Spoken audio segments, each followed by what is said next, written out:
Aujourd'hui, on va parler de l'action. Salut, bienvenue sur Valentin Finance. Aujourd'hui, on va parler de l'action favorite de Warren Buffett, Coca-Cola.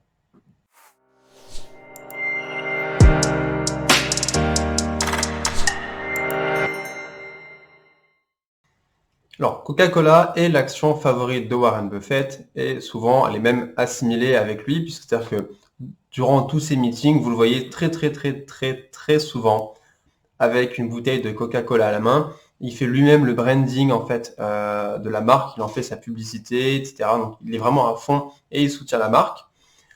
Lui-même adore les produits Coca-Cola. Donc voilà, il y a vraiment l'image de la personne qui est à fond avec l'entreprise, mais qui aime aussi ce que fait l'entreprise. Alors, évidemment, il faut savoir que Warren Buffett n'a pas acheté Coca-Cola au cours actuel. Ça fait très longtemps qu'il possède les actions Coca-Cola et grâce à cette position qu'il a tenue depuis longtemps, a pu profiter d'un retour sur investissement gigantesque, voire un des meilleurs de tous les, je dirais pas tous les temps, mais des dernières décennies, voire du dernier siècle. Alors, Coca-Cola, pour faire vite, puisque tout le monde connaît Coca-Cola, c'est une action du secteur alimentaire, plus particulièrement dans la production et la commercialisation de boissons. Alors, Coca-Cola, c'est pas juste la boisson Coca-Cola, vous avez énormément de boissons qui appartiennent à la marque Coca-Cola. J'arriverai pas à tous vous les citer comme ça, n'hésitez pas à faire vos recherches. Et si vous marquez marque possédée par Coca-Cola, vous allez voir que Coca-Cola possède beaucoup de marques de boissons gazeuses, sucrées ou non gazeuses. Alors, un autre secteur de Coca-Cola, c'est la mise en bouteille, puisque oui, c'est une activité financière qui peut rapporter de l'argent, une activité commerciale, pardon. La mise en bouteille, vous avez aussi Coca-Cola European Partnership, donc c'est-à-dire que c'est une autre entreprise qui est aussi cotée en bourse, que vous pouvez acheter comme action, etc. Donc c'est pas vraiment la même action Coca-Cola. Mais vous voyez que c'est un secteur d'activité. En fait, la mise en bouteille, c'est un secteur d'activité. Et Coca-Cola est aussi dans le secteur d'activité. Alors, un des avantages de Coca-Cola, c'est d'être le numéro 1 mondial de la vente de la boisson. Et ils ont tellement un positionnement fort avec une image de marque qui est forte, c'est eux qui imposent leurs conditions. C'est-à-dire que dans un magasin, s'ils ne sont pas d'accord avec l'enseigne du magasin ou autre, ils peuvent carrément faire pression sur le magasin en disant nous, on veut plus que vous distribuez, on vous vend plus nos boissons, vous pouvez plus les commercialiser. Et ils ont un fort impact sur les magasins, rien qu'en faisant ça, puisque Coca-Cola, c'est une marque qui est tellement achetée que ce serait un manque à gagner pour le magasin de ne pas vendre cette entre guillemets précieuse boisson. Donc vous voyez que ils ont carrément réussi à prendre l'ascendant avec cette marque, ce que Warren Buffett appelle le moat, c'est le sorte de petit château qui est imprenable, avec une image de marque tellement forte que imaginez que vous lancez une marque de boisson, et bien c'est vous qui allez limite entre guillemets supplier le propriétaire du magasin pour qu'il distribue et vende votre boisson. Vous allez limite payer un peu plus cher pour distribuer la boisson. Et bien avec Coca-Cola, tellement leur marque est puissante, elle est forte et les consommateurs l'aiment bien, que c'est eux qui ont le pouvoir en fait par rapport aux distributeurs. Alors Coca-Cola, c'est aussi un parcours boursier haussier sur le très long terme. Alors je marque depuis 2009, tout simplement parce qu'avec le crack de 2008, tout s'était quasiment effondré, donc il y a eu une sorte de reset des parcours haussiers des actions.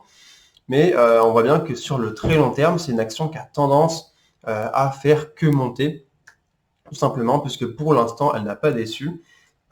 Quant à ses résultats et aussi sa politique de dividendes, si vous allez aux États-Unis ou autre, souvent Coca-Cola, c'est un petit peu assimilé comme l'action pour la retraite, quoi. Si vous en achetez de plus en plus chaque mois, etc., et vous savez que chaque année, vous allez être de plus en plus payé en tant qu'actionnaire, etc. Vous allez racheter d'autres actions et à votre retraite, vous aurez potentiellement des dividendes qui tomberont et vous payeront la retraite.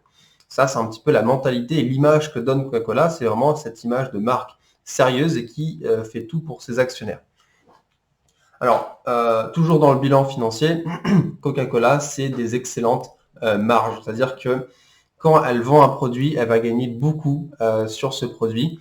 Et ça, c'est vraiment un avantage dans la distribution, la commercialisation de produits alimentaires, qui souvent est un secteur où c'est compliqué de faire des marges. Et bien, cette image de marque que Coca-Cola a lui permet de faire de bonnes marges. Alors, Comme je disais, l'actionnaire chez Coca-Cola, voilà, est vraiment mis en valeur, il est chouchouté, etc. Il est bien payé. Et surtout, ce qui intéresse les actionnaires, c'est que leur argent qui est investi chez Coca-Cola, eh bien, il est créateur de valeur et de manière très très forte.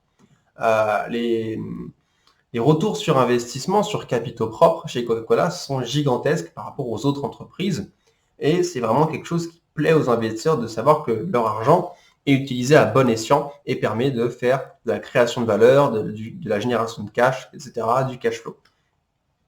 Alors moi, un petit inconvénient, les quelques inconvénients qu'on peut voir à l'action Coca-Cola, c'est qu'elle est victime de son succès déjà. C'est qu'elle n'a fait que monter déjà plus vite que la valeur de son bilan financier aurait dû permettre cette croissance. Mais évidemment, vu qu'elle n'a jamais déçu, les gens sont dans l'anticipation en bourse comme toujours. Ensuite, quelque chose qui commence à se voir de plus en plus chez Coca-Cola, c'est qu'elle verse beaucoup trop à ses actionnaires, puisqu'elle veut conserver cette image de politique de dividendes généreuse, distributive et qui augmente de fil d'année en année. Hein. C'est vraiment cette image de dividende aristocrate que Coca-Cola veut conserver. Mais on voit bien que les bénéfices ne montent pas aussi vite que l'actionnaire est payé. C'est-à-dire que au bout d'un moment, la proportion donnée aux actionnaires va commencer à devenir un peu trop importante par rapport aux bénéfices que l'entreprise, elle, peut faire. Alors, j'arrête pas de me prendre encore des décharges avec ce micro.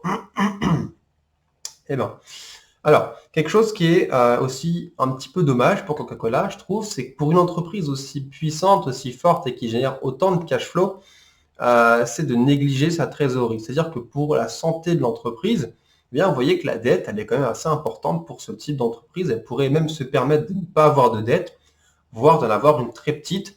Et là, la dette de Coca-Cola, je trouve, par rapport à l'entreprise, est un peu trop forte. Alors, on pourrait se dire que soit c'est parce qu'ils négligent un petit peu le fait d'avoir de la trésorerie, parce qu'ils ont confiance en leur génération de cash flow. C'est-à-dire que quand vous générez beaucoup d'argent tous les ans, etc., vous voyez un peu d'un mauvais œil de se dire pourquoi j'irais faire des réserves, de la trésorerie pour prévoir des mauvais jours alors que moi je ne vois que du soleil au loin. Donc voilà, c'est peut-être un petit peu cette mentalité qui fait que Coca-Cola néglige un petit peu sa trésorerie. Alors, quant à l'évaluation de cette entreprise, c'est une des premières entreprises, je crois, qui ne soit pas européenne que je fais. Je vous l'ai dit tout à l'heure, quand Warren Buffett l'avait acheté, il ne l'a pas acheté au cours actuel, évidemment, c'est ce qui lui a permis de faire des résultats incroyables. Au cours actuel de 40 euros, hein, je rappelle que actuellement c'est en dollars, mais je vais tout convertir en euros, Coca-Cola reste quand même surcoté, et pas mal surcoté même. Donc les rendements restent intéressants, mais pour un placement très long terme, c'est à prendre avec des pincettes, c'est-à-dire que faut réussir à se dire est-ce que dans 20 ans, 30 ans, 40 ans, les bénéfices vont continuer d'augmenter et permettre de soutenir cette politique de dividendes qui est actuellement en cours. Ça, c'est une question qui reste en suspens. Après, peut-être que l'avenir dira que oui, en fait, Coca-Cola est capable de faire ça. Peut-être que non, mais à l'heure actuelle, en vue de la politique de dividendes qui suivent, le développement de leurs bénéfices et le reste du bilan financier, 40 euros reste quand même assez cher pour Coca-Cola. Même si, c'est dommage à dire, ça sera compliqué d'avoir l'action Coca-Cola beaucoup moins chère, je pense, puisque c'est une action qui génère de la confiance chez les investisseurs et potentiellement, ils risquent de continuer à investir chez Coca-Cola, donc de faire grimper les cours. Donc, le risque baissier ne domine pas, en tout cas, pour le moment, sur cette action. Donc voilà, j'espère que traiter une action américaine vous aura plu. Cette vidéo vous plaît, que la chaîne vous plaît, n'hésitez pas à la partager, à en parler autour de vous et surtout, portez-vous bien.